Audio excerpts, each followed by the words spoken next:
All Things Overlanding is brought to you by Red Arc, Power Management Solutions, Rugged Bound Supply Company, rooftop tents, awnings, roof racks, and more. Overland Addict, premium overland gear. Last US Bag, overlanding bags and equipment.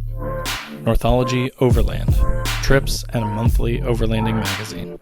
All of these companies are really amazing, so I highly recommend you click through the links in the description below to learn more about each of them. So, hey everybody, today we have Eva Rupert from Overland Expo. Welcome, Eva. Hey guys, thanks for having me. Yeah, super excited to talk to you. You were like the most celebrity that I've ever interviewed. You're the most famous person I know now at this point. Whoa, which is crazy because my fame is like reality TV fame. So that's pretty famous to me. I have YouTube fame. It's not the same, and it's very little fame. So welcome. So I'm super excited to talk to you today. I just wanted to I'm going to run through some questions so that we can get to know you a little bit better, kind of introduce you to the audience and everything. And then of course, we've got to talk about Overland Expo as well. Let's start with, how did you get into overlanding? Like just in general?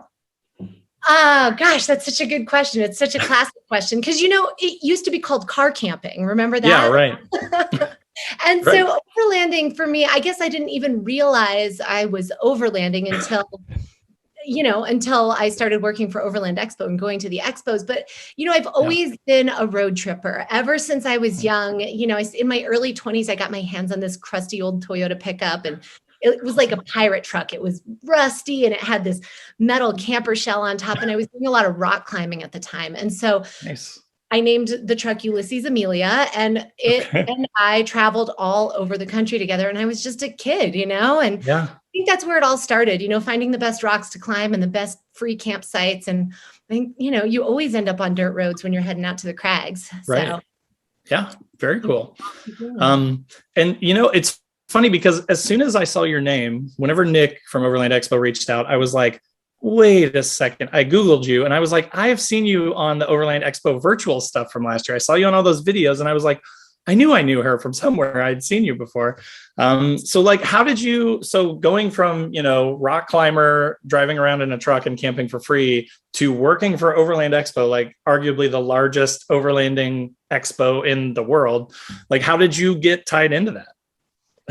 Well, Overland Expo has its roots, not its earliest roots, but has its roots in Flagstaff, Arizona. And for the last, 10 or 15 years, I've lived in Arizona and in Flagstaff for the bulk of that time. And when I moved to Flag, I heard about this Overland Expo thing, and I got on my 1979 Honda CX500, which is not an adventure bike, but I had no idea that it was an adventure bike. I had plenty of adventures on it, and rode out to Mormon Lake to go check out this Overland Expo thing. And, it was just mind blowing. Like I pull in there on like my old cruiser thing, and they're all like the most amazing rigs and all these guys standing up on their GS pegs, riding around in spacesuits and tents that flipped out and awnings that did things that I have never seen before. And I was just, it was like one of those like shifts, like where you're like, wow, this is the coolest thing ever. And and so found Overland Expo just as an attendee at first. And then as the years went on, Overland Expo moved from that Mormon Lake location out to Fort Tuthill County Park, where it is today. Sure. And they needed some logistical support and help on the food and beverage side of things. So that's when I stepped in and was there running the bars and running the food trucks and all that kind of stuff. Ever since the move to our new venue. So awesome. And so what you're saying is just attend the events, make friends with everyone, and I'll get a job. That's what you're saying. Simple, right? Got Done it. it. Okay. You heard it here first, folks. I will find you at the next one and I'll be like, hi, job. Here's my resume. I'm just kidding. You've traveled all over the place. Like you mentioned, I've, kind of stalked you a little bit on Instagram and Google and your website and all that stuff too. But is there any place that's kind of like on your bucket list that you haven't been able to go yet that you'd love to go? Oh my God, so many places. You name the place. I feel a little disappointed in myself that I haven't done an overland trip to Alaska yet. I've been to all the 48 continental United States. I've been all over Mexico, South America, you name it, some other trips overseas, but like the fact that I have not ridden my motorcycle or driven a truck to Alaska, I'm just like, how have I not done that yet? So that's high on the hit list for, for North American trips, but you throw a dart at the map and I probably want to go there. Be totally down for it. Yeah, I had grand designs to do Alaska like 5 years ago before I ever even got my truck, because I had seen, I'm a Nissan guy, so I was kind of into Xteras, and I was learning about them before I bought one. And there was a guy that was like, 2 years from now, I am doing an Alaska, because that's how far out he had to plan to make, the time he was going to take like a month to go. And I was like, I have 2 years to get a truck and figure out how to get out to the West Coast and do this. But it obviously never actually came. It was just a dream, but someday, yeah, I would love to do that. It looks amazing. So yeah, so much land up there. It's just so vast and so epic. So yeah, that's high on the hit list and totally attainable. That's the kind of trip where, you can do it next summer and not even have to think twice about it. Yeah, that's awesome. I think my next bigger trip will probably be out west to like Moab area, because I've never been out there before. And I've always been like, that's so far away and my truck is older and I don't know. But like, I mean, I've driven 10, 11 hours away 6, 7 times in the last year for different expos and events and things like that. And it's fine. It's fine. What's the worst that happens? You break down, you fix it. Right. Yeah. So, awesome. Well, that is perfect. I agree with you. Alaska is awesome. We've got to talk about something that, and I don't want it to be embarrassing at all, but like, you were on Naked and Afraid, which I did not know. I had not realized that, but I was like, holy crap, I've definitely watched that show before. I just have not seen an episode of yours, but like, that's amazing. Like how amazing was that experience? Naked and Afraid is an amazing experience. And I just want to preface this by saying it is far more amazing to have done Naked and Afraid and be the person experiencing Naked and Afraid than what you see on television. You know what I mean? Like you see this like bite-sized Hollywood version of a really badass. Am I allowed to say badass on here? Yeah. Yeah. We can say whatever we want. No one's watching. Badass survival experience, right? So you get the Hollywood snippet of like this really awesome, intense experience. And so, yeah, I love that I've done it 3 times. I did a 21-day, a 40-day, and then a Shark Week one. So yeah, I've got 75 naked wilderness days under my belt. That scares me a little. I tend to get a lot of bug bites. We have a lot of ticks in Indiana. So just even the thought of being naked in the woods is really scary from a bug standpoint for me, but I'm super impressed. That is an outstanding achievement. How did that come about? Like, did you have to like apply or like make a video and submit it, or how do you get on the show? I got cold called one day. Wow. So way back, like back in the crusty Toyota pickup truck days. Yeah. One of the things that I was doing is I was working at wilderness schools, like helping set up rock climbing sites. And this one school that I worked for called Great Hollow Wilderness School had this really cool wilderness survival and primitive skills program. And it was another one of those mind-blowing moments where I was like, I want to know what these guys are doing. Like they're rubbing sticks together and making fires. And this is so awesome. And so I started kind of amassing these primitive skills and started teaching primitive skills, teaching wilderness survival. And because of that, I must have had a bio about a class I was teaching online. And some casting agency called me up out of the blue long before Naked and Afraid was ever a thing. Yeah. And they were like, hey, Eva, so we have this new survival show. We found you online.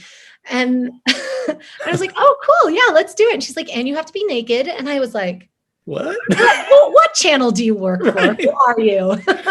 That is a weird pitch for sure. That's funny. It was really cool, especially those early episodes, because it hadn't been done before, I felt like we were part of like this really great human experiment. It was like, yeah, Ken, I get dropped off naked for 3 weeks in central Madagascar and see if I can survive. Like I'm up for that challenge. And so that was really cool. It was a really cool experience. I've also had really great partners too. I know people have like horror stories about who they're stuck with out there. Yeah. I've lucked out every single time. So that's awesome. It's really nice to be out there with nice people. That's really cool. I watch, my kids really love Alone, if you've seen that one, where they take like 10 people and separate them and then they have to survive alone. I've always been like, ooh, I would do that. Because I don't know, it just depends. I mean, don't get me wrong, I love talking to people and working with people, but when you're in a survival situation, sometimes it might be easier to be alone. I don't know. I would love to do alone. I feel like it would be so fun. Plus you get all that stuff. Like Yeah. you get like a tarp. I'm like, oh, give me a tarp. I'm good. 6 Yeah. months. I'm back You in get 10 things. It's amazing. Yeah. Yeah. Yeah. Was there any crazy stuff that like never made it into the show? Like what's the craziest thing that happened or the scariest or what, whatever? Oh gosh, that's a good question. Crazy, scary things.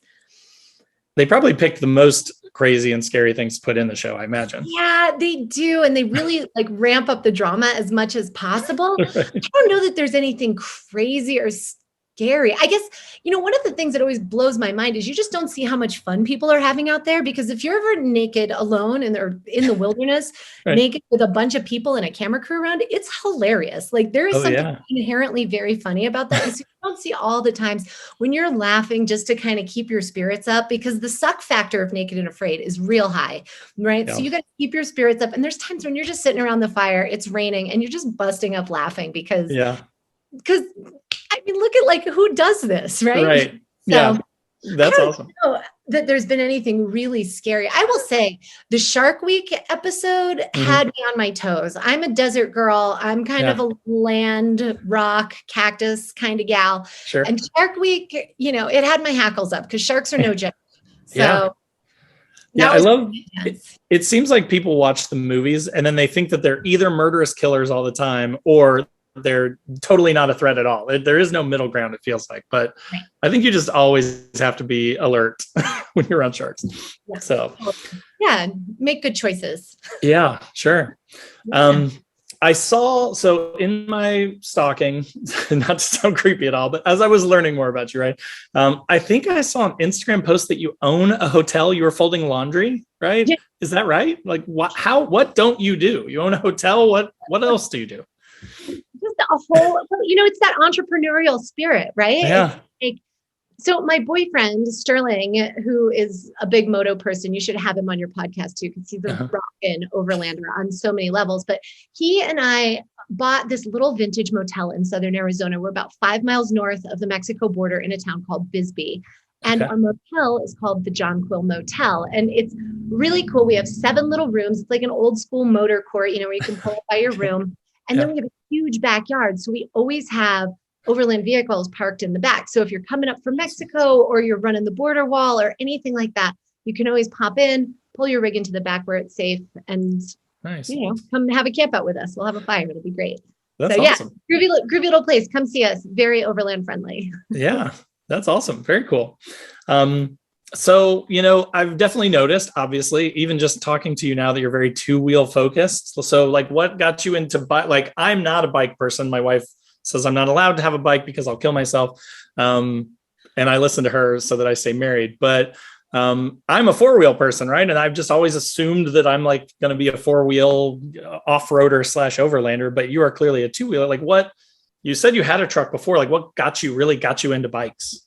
Well, I do both. I've always, ever since that old black Toyota pickup truck, I've always had Toyota pickups. I've had a couple of old pickups, a couple of Tacomas, a gorgeous T100 that I loved with every fiber of my being. And I've got a Tacoma right now that's in the process of just getting kitted out for the summer because I'll be on the road in my truck this summer. But there's just something about motorcycling that is so pure and so essential. And you're so connected to the world around you on the bike. Like I started riding, in my early 20s, and I just out of the blue, like I don't come from a motorcycle family. Nobody rides motorcycles. I don't, I just got a wild hair one day to go buy this old Honda. It was a CB 750. I had no idea at the time how cool it was, but I went and bought that bike for $800, kind of almost killed myself trying to learn how to ride the thing. And ever since then, it kind of just lights a fire in you. Like I would, bungee my little duffel bag to the back and go off on different trips and adventures. I lived in New England at the time. And, I just feel like there's something about motorcycling that when it's hot, you're hot. When it's cold, you're cold. Right. When it's raining, you're wet, right? Everything you have has to be tight and tidy and kind of down to the essentials, right? There's no room for extra crap on your motorcycle. Right. And I love that because it really helps you kind of figure out your priorities, find out those most essential components. Like, what do you need to not just survive, but to have a really rockin' good time? Yeah, that's awesome. Yeah, despite me being primarily a four-wheel person, like the Ewan McGregor, Charlie Borman movie, like those, I've watched those multiple times, and every time I'm like all emotional, you know, as they're going through those. There is something, you're right, there's something like crazy about, and like overcoming obstacles in a four-wheel drive vehicle is one thing, but like on a bike, watching them struggle with those things and like the effort and the, you know, the muscle that it takes to get through some of those things is crazy. You don't have air conditioning, you know, like you mentioned, like you're hot, you're cold, you're cold. You just deal with it. So I totally get it. I think someday I probably won't ever have a street bike, but someday I may get something that I could use as like an adventure bike. That would be cool. Even like an e-bike or something to put on the back of the Xterra and take to explore, like when you get to camp, kind of a thing would be cool. Yes, I support that 100%, and you should have one. Everybody should have some kind of motorized two-wheel vehicle. Like they're just so fun, you know? It's like on so many levels, like, you know, the adventure bikes that we ride now, like they're big, you know, they weigh 500, 600 pounds, they're monsters. But there's something that like brings you back to being a kid on your bike every time you get on them and every time you ride them. So everybody needs a dirt bike on the back of their van. You know what I mean? It's like, it's just so fun. And it's so much a part of overlanding history too. Like we are kind of here to talk a little bit about Overland Expo. I mean, the motorcycle is I feel like it's like the original adventure machine. It's like, they're just so cool and so much fun. It's just pure fun. Yeah. That's awesome. Yeah. I love it. I have so many hobbies already that I don't need to be spending more money, but I know a couple people that have like Sur-On, like the e-bikes, you know, and I'm kind of like, man, that is just, they're not all that expensive. Right. And they would just be so cool to go out and scout places or, you know, try and figure out what trails you want to hit. And on one hand, there is some more challenge to it, but on another, like last weekend, a friend and I went to Land Between the Lakes down in Kentucky, and we hit this one trail that was super off camber. And I was terrified that I was going to flop my Xterra over on the side at this one part. But if I'd been on a bike, I would have known that, and I could have avoided that section and not risked that, you know? So I definitely recognize them for sure, at least as a scouting option for four-wheelers, but and those e-bikes are so capable now, like the electric ones, they've got some really strong motors. You can really have some fun on them. Yeah. I love it. Well, I've got solar on my truck. So see, we just plug it in and you just charge it up and you're good to go. Yeah, there you go. So events, right? Obviously as you mentioned, we need to talk about Overland Expo some too. You know, you're great at planning, building, and from what I can tell, making things really super fun, right? But like, where did you get, like, what's your background and your experience that gave you the skills to do so much? Like if somebody else wanted to do what you've done, how did you get all those skills? That's a really great question. Like I said, I've done a lot of different things. And one of my fallback careers or jobs has always been in the food and beverage kind of hospitality side of things. So working in bars, working in restaurants. And I always found myself kind of gravitating towards management. So like not just necessarily making the drinks, but like figuring out what drinks we need, how to get them to the table, how to like hit those points of service.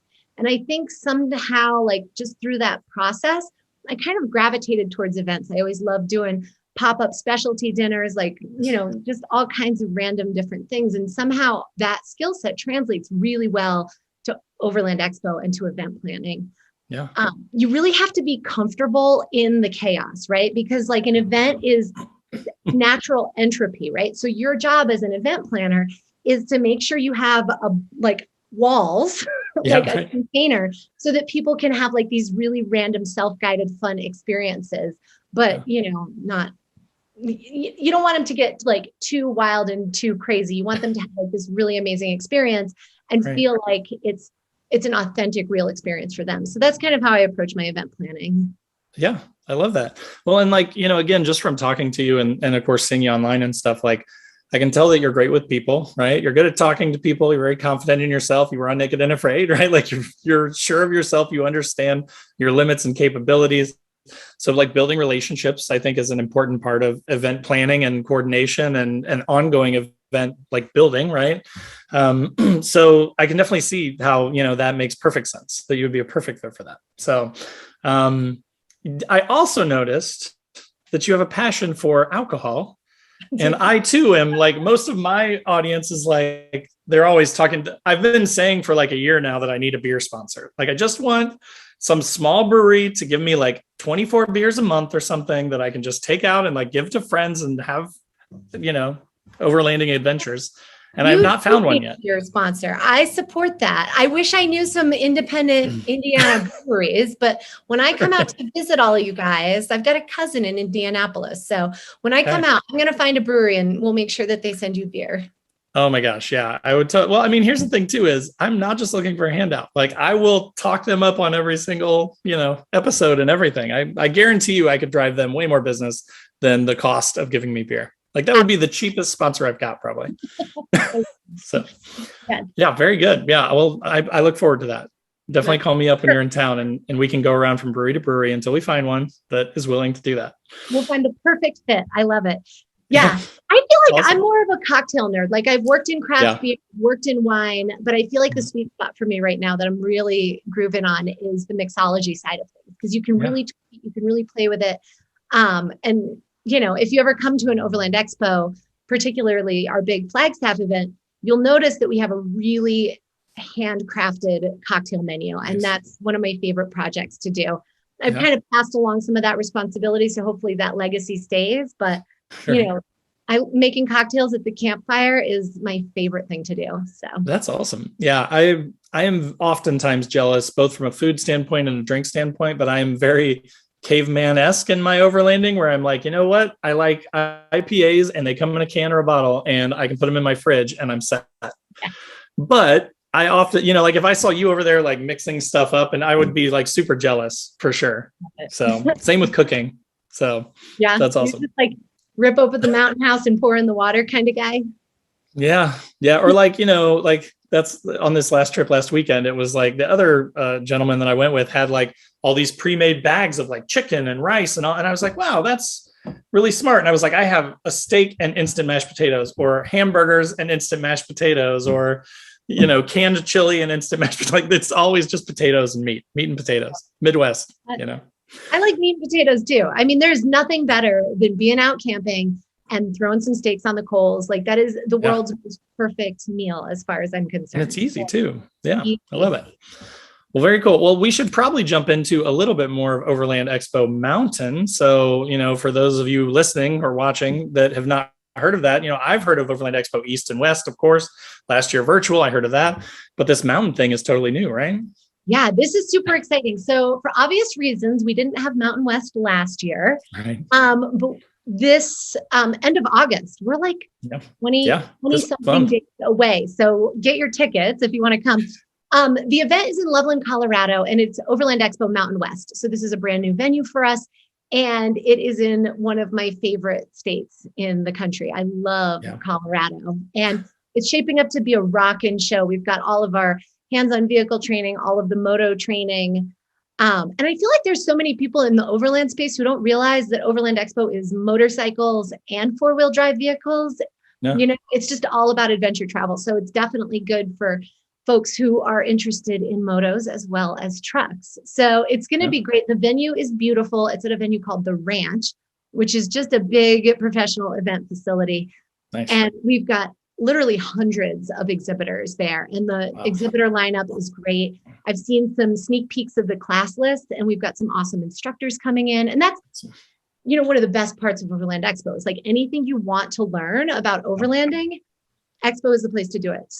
I guarantee you, somebody is teaching that class that you've been thinking, oh, how do I program my GPS? How do I cross challenging borders in South Sudan? It's like, somebody is there who has that information. So our class list is looking great. Our activities are looking great. And it's just going to be so much fun. So that's awesome. I have yet to make it to an Overland Expo because I'm like in the middle, right? And then I have an 8-year-old and an 11-year-old and the 1-year-old puppy now. So like, it's like, I need to stop making excuses and just get to at least East. East is not too bad for me. Like, it's not too far. So we always have a kids program. So your kids are like the perfect age to be a part of the kids program. The events are always dog friendly, so no excuses there. There you go. And it's the funnest thing ever. And you got 3 choices. You can go to Colorado, you can go to Arizona, or you can go to Virginia. So something for everybody. That's awesome. Well, yeah. And I mean, again, Virginia is not far at all. I was in West Virginia like 2 years ago on a trip, went through the Monongahela and all that area up there. It was beautiful, beautiful place. So, yeah, very awesome. So when is, I know the dates, but it's your thing. So I'm going to let you say it. When is the Mountain West event? Mountain West is the last weekend of August. So the 27th through the 29th, if I'm getting my dates right. Hold on, let me check my cheat sheet. Yeah. You got it. The 27th through the 29th of August. And all of this info, anything you want to know about the show is all available on our website, which is overlandexpo.com. But we've got the last weekend of August in Colorado, the last weekend of September in Flagstaff, Arizona, and then October 8th through 10th in Virginia. So yeah, they are all pretty close together, aren't they? Yeah, this has been an interesting year for event planning. Mass gatherings were the first thing on the firing squad for the COVID lockdowns, which is the right thing to do because we don't want to be getting the COVID. Right. So we had this whole year where we did nothing but virtual events. And then even coming into the start of 21, things were still a little tenuous. And so we ended up, rather than canceling events, I just feel like people miss each other. And this is such a great community that we were just like, okay, let's do this. Let's do it safely. And we're all outdoors. Our events are big and spread out with plenty of fresh air. So, we feel like we're in such a good place to bring people together in a really safe way. Out of these gorgeous outdoor venues in really incredible locations. So. That's awesome. Well, I'm super excited. And for everybody listening to or watching, of course, I'm going to put links in the description to, Mountain West, to all of Eva's stuff. So definitely go check her out. Check out Overland Expo. Just tons of, like she said, classes. I mean, a lot of my audience, Eva, just so you know, too, is like the weekend warrior types or like newer folks to overlanding. So I feel like the class part is a huge part that's sort of underrated and kind of, it can be a little intimidating. So like, again, for everybody listening, like I went to there was an event here in Arkansas in February, the Moore Expo. And I went to that and they had a bunch of great classes there too. But I was kind of like, do I go to that? And I went to a couple and they were fantastic. Like everybody's super approachable and, and I know that the Overland Expo events are the same way, like the classes and stuff, but so definitely get out there and learn and check them out and, get to check out all the gear and meet a bunch of great people and see a bunch of cool stuff. So definitely encourage everybody to go. Yeah. And, shout out to the weekend warriors. I feel like, there's such a push, if you're not planning for a round the world adventure, if you're not selling every worldly possession and moving into your van, you do what you can. You take the adventure that you can. If you have a day, if you have a weekend, if you have a long weekend, do it. Get out there and just go do it. It's like, I wrote an article during the pandemic called One Tank Adventures, right? And in the midst of the pandemic, we weren't supposed to be doing anything. And it was like, okay, let's revisit what we can do on one tank of gasoline. That little concentric circle, like how many places are we forgetting about? How many adventures are right under our nose? We don't have to spend days and days driving all the way to Moab, but you can go down that dirt road that you always drive past on the way to your favorite trail and take that one instead. So, no, I love that. And I love that, that you say that because there's been like a weird, and I don't know if you've seen it or not, on all the forums and the Facebook groups and stuff, there's kind of been like a weird dichotomy of like people splitting off and saying, that's not real overlanding right. And like, I just feel like I hear that all the time but you're absolutely right. And I'm of the same mind where it's like, even if you get out there for a day or two, like it's not about having the fanciest, most expensive rig. It's not about having a fridge and a scuttle and all the gear. It's just about going and enjoying nature and, taking the time when you can. Totally. Get in the Honda Civic, pack your Coleman 2 burner and just do it. That's all you need. Maybe a sleeping bag. Sure. Debatable, right? Like if you're on a motorcycle, you don't need them. You just sleep on the trail. I always bring a sleeping bag, 0 degree bag wherever I go. No questions asked. Yeah. You can always lay on top of it. You can never be, you can always take off layers, but you can't put on layers. Yep. It's true. Very smart. So true. All right, guys. So that was the interview with Eva. Thank you, Eva, so much for spending the time with me today. I appreciate it. Awesome. Jason, thank you so much. Let's do it again sometime. Yeah, for sure. It was super fun. Yeah. All right. We'll see you at an expo really soon. Yeah. Sounds good. All right. Thank you.